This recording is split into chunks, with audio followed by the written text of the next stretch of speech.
DD किसान, बदलते भारत की शान।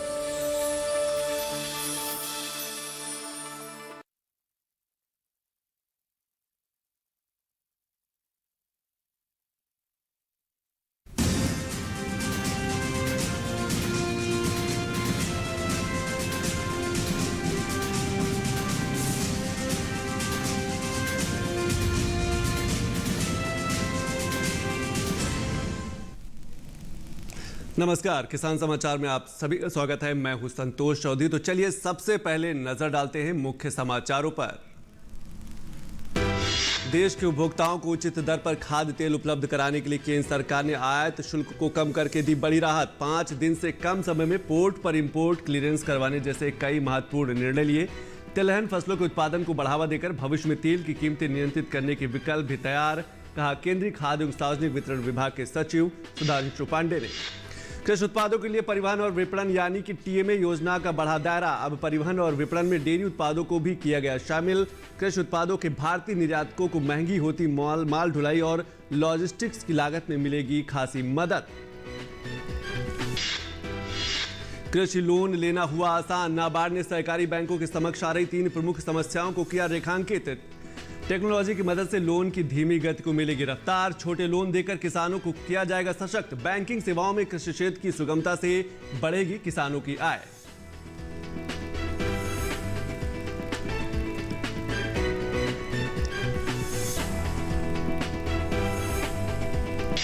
और ई श्रम पोर्टल की शुरुआत के बाद तेजी से देश भर में असंगठित क्षेत्र के कामगारों का पंजीकरण शुरू। कृषि क्षेत्र से जुड़े कामगारों को होगा लाभ। कृषि और सामाजिक सुरक्षा से जुड़ी योजना का लाभ सीधे किसानों तक। पंजीकरण करने वाले श्रमिकों को तुरंत बीमा की मिलेगी सुविधा। तो चलिए खबरों पर विस्तार से नजर डालते हैं। वैश्विक बाजार में खाद्य तेल की बढ़ती कीमतों के बावजूद केंद्र सरकार ने न केवल त्योहारी सीजन में उपभोक्ताओं को सस्ती दर पर तेल की आपूर्ति सुनिश्चित कराने के प्रयास किए हैं, बल्कि तिलहन फसलों के उत्पादन को बढ़ावा देकर भविष्य में तेल की कीमतें नियंत्रित करने के विकल्प भी तैयार किए हैं। पेश हमारे संवाददाता ओपी यादव की एक खास रिपोर्ट।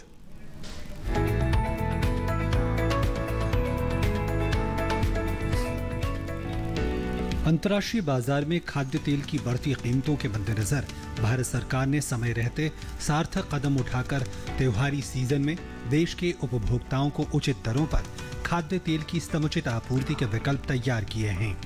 इस संदर्भ में मीडिया से बात करते हुए केंद्रीय खाद्य एवं सार्वजनिक वितरण विभाग के सचिव सुधांशु पांडे ने कहा कि सरकार की तिलहन उत्पादन को बढ़ावा देने की नीति से आने वाले दिनों में मध्य प्रदेश और महाराष्ट्र जैसे राज्यों में सोयाबीन का उत्पादन बढ़ने से तेल की उपलब्धता बढ़ेगी, जिससे इसके दामों में गिरावट आएगी। आने वाले समय में जो सोयाबीन की फसल आने वाली है उसके ऊपर भी चर्चा हुई और मध्य प्रदेश और महाराष्ट्र ने ये बताया कि जो आने वाली फसल है वो अच्छी फसल है और उत्पादन पिछले साल से ज़्यादा ही होने की उम्मीद है।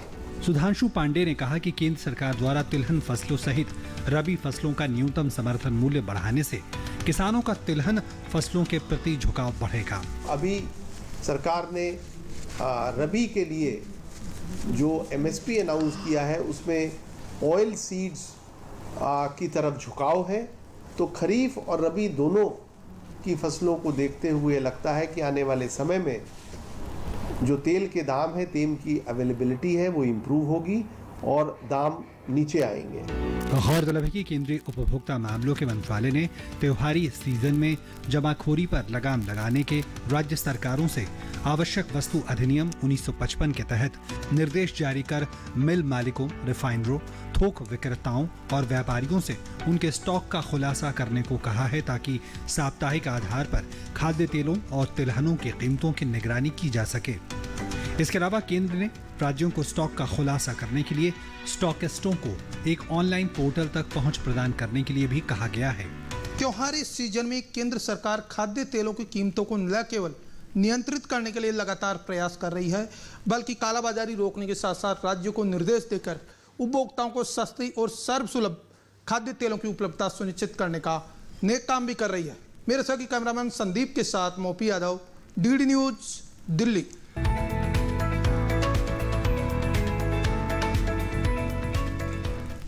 और देश के उपभोक्ताओं को उचित दर पर खाद्य तेल उपलब्ध कराने के लिए केंद्र सरकार ने आयात शुल्क को कम करने के अलावा 5 दिन से कम समय में पोर्ट पर इंपोर्ट क्लियरेंस करवाने जैसे कई महत्वपूर्ण निर्णय लिए हैं। इन सभी मसलों पर हमारे संवाददाता ओपी यादव ने बात की केंद्रीय खाद्य एवं सार्वजनिक वितरण विभाग के सचिव सुधांशु पांडे से।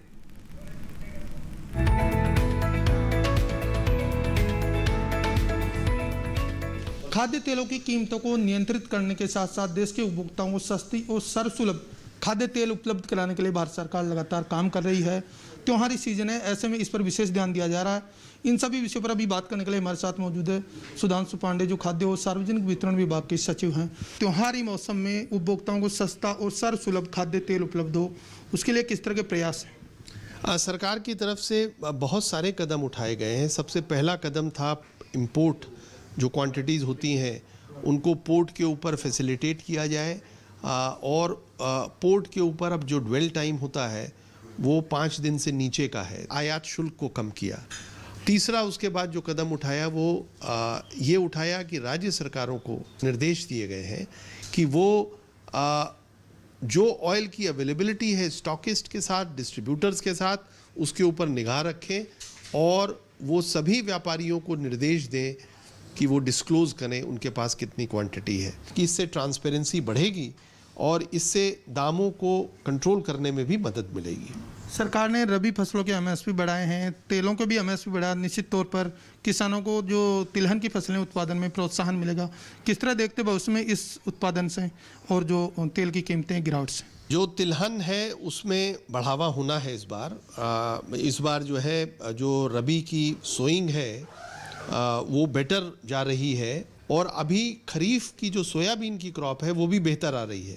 काला बाजारी की भी त्योहारी सीजन में संभावनाएं बढ़ जाती है। सरकार पूरा जागरूकता कर रही है, डिजिटल सिस्टम को भी बढ़ावा दे रहे हैं। किस तरह पारदर्शिता रहेगी? राज्य सरकारों ने इसके अलावा रिटेलर्स को भी निर्देश दिए हैं कि वो तेल के दाम अपनी दुकानों के बाहर बहुत प्रोमिनेंटली दर्शाएं, जिससे कि उसके ऊपर निगरानी हो सके। तो ये केंद्रीय खाद्य एवं उपभोक्ता सचिव सुधांशु पांडे, जिनका मानना है कि देश के उपभोक्ताओं को सस्ता और सर्वसुलभ खाद्य तेल उपलब्ध हो, इसके लिए सरकार न केवल लगातार प्रयास कर रही है बल्कि तेल की कालाबाजारी रोककर उपभोक्ताओं को वाजिब दाम पर तेल उपलब्ध करवाने का लगातार प्रयास करने के साथ साथ कार्यक्रम भी चला रही है। मेरे सहयोगी कैमरामैन संदीप के साथ मैं OP Yadav, DD news, Delhi.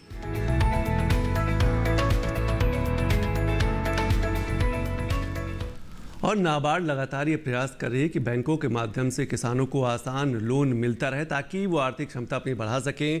किसान आसान तरीके से ले सकता है। अब बैंक लोन नाबार्ड कई तरीके के सुझाव, कई तरीके के सुधार कर रहा है ताकि किसान आसानी से बैंक लोन ले सके।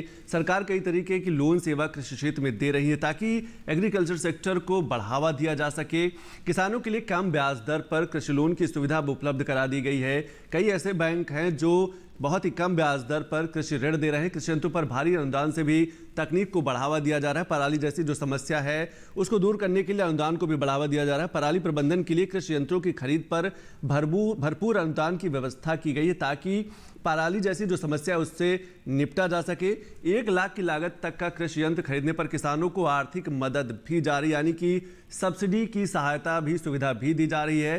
पराली से जुड़े कृषि यंत्रों पर 40 से 80% तक सब्सिडी की व्यवस्था है कि किसान अगर कोई पराली से जुड़ा यंत्र खरीदता है तो उसे 80% तक सब्सिडी मिल सकती है। पर्यावरण में प्रदूषण की मात्रा अभी नियंत्रण में है। हालांकि अक्टूबर में इसका ग्राफ बढ़ जाएगा, लेकिन धीरे धीरे इसके प्रयास किए जा रहे हैं। इसके साथ साथ उत्तर भारत के कई प्रदेशों में किसान फसल अवशेष को खेतों में जलाते हैं, इसीलिए जो पराली के यंत्र हैं उन पर भारी सब्सिडी देकर किसानों को आकर्षित किया जा रहा है ताकि वो अधिक से अधिक लाभ उठा सके। सहकारी बैंकों के माध्यम से कृषि क्षेत्र को और विकसित करने का प्रयास किया जा रहा है कि जो ग्रामीण व्यवस्था है उसको कहीं ना कहीं बैंकिंग सेवाओं से जोड़कर उसको आगे बढ़ाया जा रहा है। कृषि कर्ज में सहकारी बैंकों का योगदान धीरे धीरे बढ़ रहा है। इसको लेकर सरकार लगातार प्रयास भी कर रही है। सहकारी बैंकों की भूमिका काफ़ी अहम है। निजी और सरकारी बैंकों द्वारा कृषि कर्ज देने की जो रफ्तार है वो भी डिजिटल तरीके से धीरे धीरे उसको बढ़ावा दिया जा रहा है, अधिक की जा रही है। अगर हम कुछ सहकारी बैंकों ने 2017-18 में 1,50,321 करोड़ रुपए का कृषि कर्ज दिया था, जो किसानों के काम आया था। किसानों को की जो आर्थिक स्थिति है उसको बेहतर करने में मददगार साबित हुआ था। इसके साथ साथ अगर हम दूसरे आंकड़ों की बात करें, 2019-20 के आंकड़ों की बात करें, तो 2019-20 में 1,57,367 करोड़ रुपए का कृषि लोन सहकारी बैंकों के माध्यम से किसानों तक पहुंचाया गया। और पोषण माह का सफर बड़ी तेजी से देश के अलग अलग हिस्सों में जारी है। इसी क्रम में आज केंद्रीय महिला एवं बाल विकास मंत्री स्मृति जुबिन ईरानी ने मणिपुर की राजधानी इम्फाल में एक कार्यक्रम में शिरकत की। पोषण अभियान बच्चों, किशोरियों, गर्भवती महिलाओं, नवजात शिशुओं की माताओं के पोषण में सुधार के उद्देश्य से शुरू किया गया भारत सरकार का एक प्रमुख कार्यक्रम है। आजादी का अमृत महोत्सव के तहत मनाए जा रहे पोषण माह के एक भाग के रूप में केंद्रीय महिला एवं बाल विकास मंत्री स्मृति जुबिन ईरानी ने मणिपुर की राजधानी इम्फाल में एक कार्यक्रम में शिरकत की। इम्फाल के सिटी कन्वेंशन सेंटर में कार्यक्रम को संबोधित करते हुए उन्होंने कहा कि पोषण सिर्फ आंगनबाड़ी से प्रेरित या आंगनबाड़ी तक सीमित नहीं है, यह एक जन आंदोलन है। एक जन आंदोलन है, जन अभियान है। It has a social, a moral and an economic cost. Smriti Irani ने कहा कि 2014 में प्रधानमंत्री ने घरों में टॉयलेट बनाने की मुहिम का आह्वान किया था और जो काम पिछले 60-65 सालों में नहीं हुए थे वह मात्र 5 से 6 सालों में हो गया और देश में करीब 10 करोड़ टॉयलेट का निर्माण हुआ। एक गौरव है मेरा एक हिंदुस्तान की महिला होने के नाते कि 60-65 सालों में जो मेरे राष्ट्र में ना हो सका वो गत 5 से 6 सालों में हुआ और देश में 10 करोड़ परिवारों को जीवन में पहली बार एक टॉयलेट मिलकर सरकार ने दिया। रविवार को केंद्रीय महिला एवं बाल विकास मंत्री विष्णुपुर जिले में डिस्ट्रिक्ट पंचायत रिसोर्स सेंटर में पोषण माह समारोह पर एक कार्यक्रम में मुख्य अतिथि के रूप में शामिल होंगी। इस साल पोषण माह के दौरान सभी हितधारकों द्वारा की जाने वाली गतिविधियां आंगनबाड़ियों, स्कूल परिसरों, ग्राम पंचायतों और अन्य स्थानों में उपलब्ध स्थान में पोषण वाटिका के लिए पौधारोपण अभियान पर केंद्रित है। Bureau report, DD news.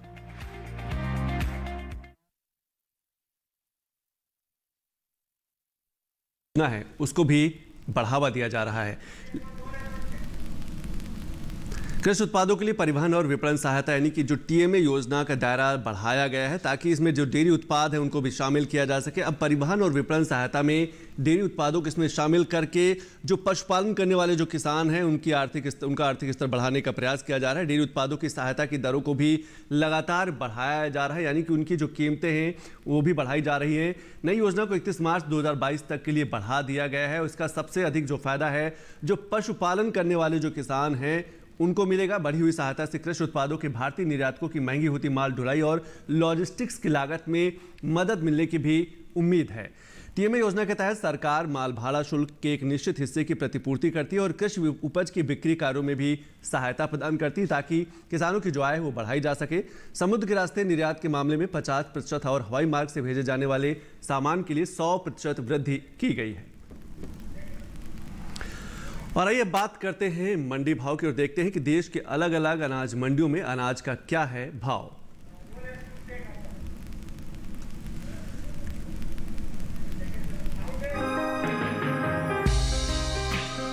घरेलू स्तर पर मक्का की अच्छी पैदावार होने का अनुमान है।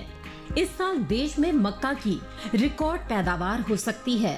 कृषि मंत्रालय की ओर से जारी चौथे अग्रिम अनुमान के अनुसार साल 2020-21 के दौरान देश में कुल मक्का की पैदावार 31.51 मिलियन टन होने का अनुमान लगाया गया है।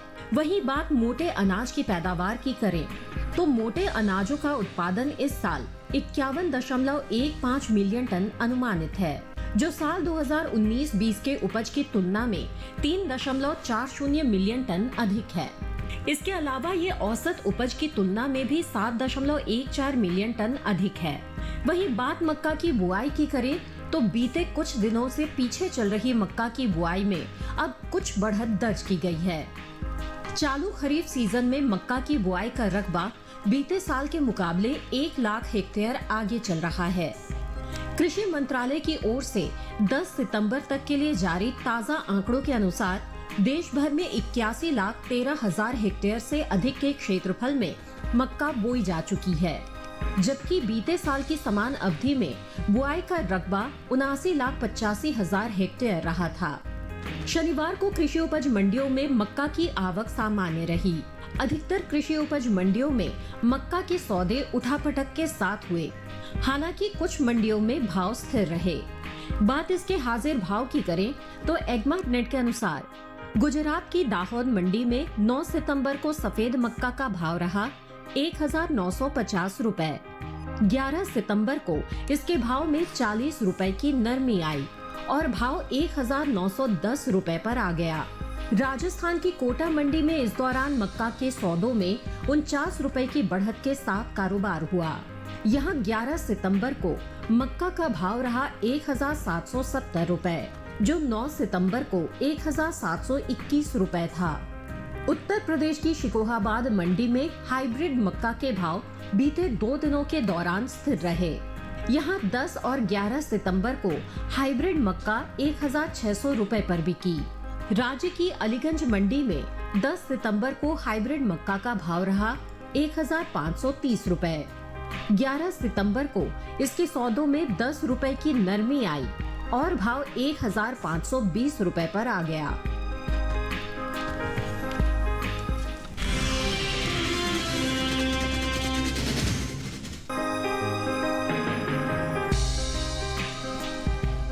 इन दिनों देश के ज्यादातर राज्यों में तिल की खेती हो रही है। चालू खरीफ सीजन में तिल की बुआई बीते साल के मुकाबले 50,000 हेक्टेयर पीछे चल रही है। कृषि मंत्रालय की ओर से साल 2021 के 10 सितंबर तक के लिए जारी ताज़ा आंकड़ों के अनुसार देश भर में खरीफ तिल की बुआई 13,15,000 हेक्टेयर में हो चुकी है, जबकि बीते साल की समान अवधि के दौरान बुआई का ये रकबा 13,73,000 हेक्टेयर रहा था। बात तिलहनी फसलों की बुआई की करें तो इस साल चालू खरीफ सीजन में तिलहनी फसलों में शामिल मूंगफली, तिल और सूरजमुखी की बुआई चल रही है।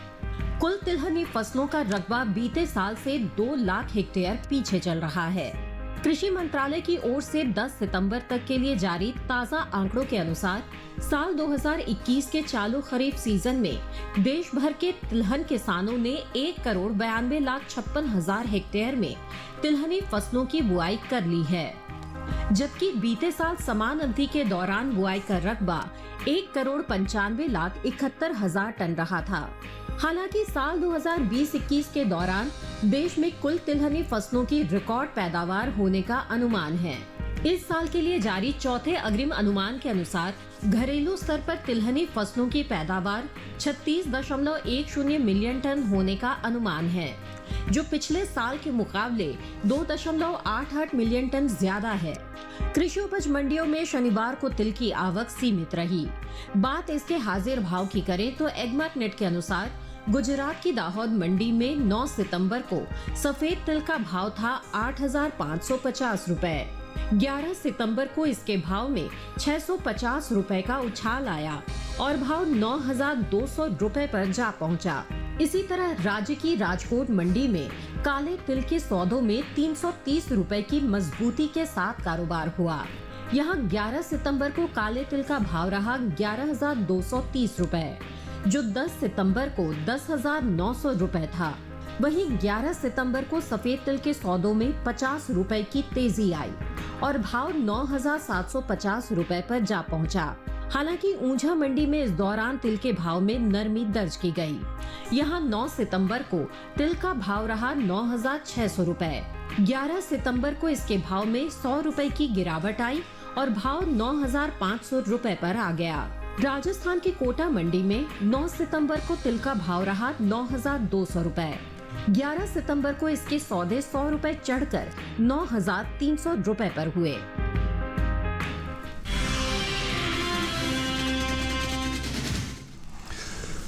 तो देखा आपने कि 2022 तक किसानों की आय दोगुना करने के लिए सरकार कई तरीके के प्रयास करे और इस एग्रीकल्चर सेक्टर में बैंक की बहुत महत्वपूर्ण भूमिका है। बैंक आसान लोन देकर किसानों को आर्थिक रूप से मजबूत करता है। आज इसी विषय पर बात करने के लिए हमारे साथ हैं जगदीश भट्ट जी हैं, पूर्व एजीएम है, आरबीआई से भी जुड़े रहे हैं। जगदीश जी, बहुत बहुत स्वागत हमसे बात करने को। मैं सबसे पहले आपसे ये समझना चाहता हूँ कि बैंक लोन की भूमिका को कैसे आप देखते हैं। एक लक्ष्य भी है कि 2022 तक किसानों की आय को दोगुना करना है।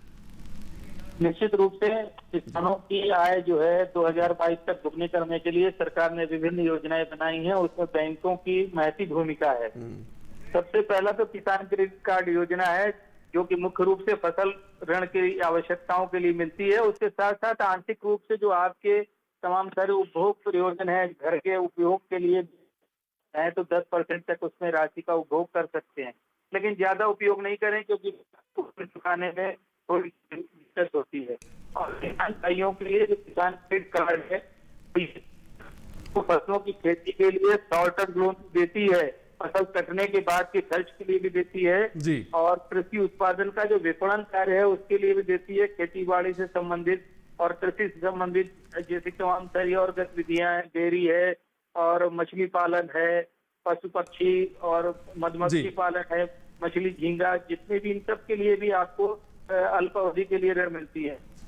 एक चीज और मैं आपसे समझना चाहूंगा कि जब क्या आपको लगता है कि एक किसान जब कृषि लोन लेने जाता है तो जो बैंक के अंदर जो कर्मचारी हैं उनके भी व्यवहार में थोड़ा सा परिवर्तन करने की जरूरत है? क्या उन्हें भी समय समय पर ट्रेनिंग देने की जरूरत है? वो फार्मर फ्रेंडली हो, यानी कि किसान हितैषी हो, ताकि उनकी समस्याएं सुन सके, उनको आसान तरीके से लोन दे सके।